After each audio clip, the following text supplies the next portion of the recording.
पाण्यासाठी नाशिक आदिवासी महिला आक्रमक. नाशिकच्या पंचायत समितीवर महिलांचा हंडा मोर्चा. नाशिक तालुका आणि बेलगाव ढगा विल्होळी या ठिकाणी अनेक दिवसांपासून पाणी येत नसल्याने महिला संतप्त झाल्यात. ऐन उन्हाच्या उकाड्याने पाण्याची टंचाई असल्याने नागरिक त्रस्त आहेत. एल्गार कष्टकरी संघटना महाराष्ट्र यांच्या वतीने हातात भारताचा झेंडा घेऊन मोर्चेकरी पंचायत समितीमध्ये दाखल झालेत. आमच्या मागण्या मान्य करा, नाहीतर पुढच्या आकारणी बंद करा, अशा घोषणा देत महिलांनी नाराजी व्यक्त केली. मोर्चा केलाय हा सर. तर आमचं एवढं म्हणणं आहे का आम्हाला पाणी जागेवर यावं आमच्यावाल्या.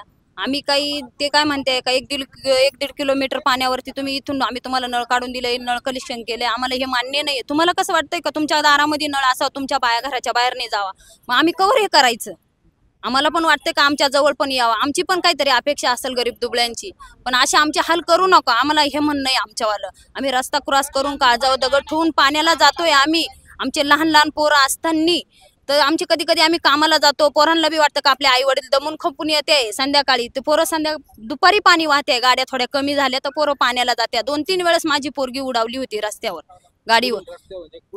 आपलं मुंबई हवे विल्होळी गावामध्ये. हो हा, रस्ता क्रॉस करून पाण्याला जावं लागतं आम्हाला. तर मग त्यांनी आम्हाला कलेक्शन काढून दिलंय, तर ते पण लय लांब दिलंय. तर ते पाणी येतं दिवसा 8-2 दिवसा 4 दिवसा येतंय. तर मग ते पाणी बी कधी सोडत्या कधी नाही सोडते. तर ते पण आम्हाला काय माहिती होत नाही काही आज सोडलंय म्हणून. ते लांब आहे तिथून. स्टार न्यूज साठी मोहसिन पठाण, नाशिक.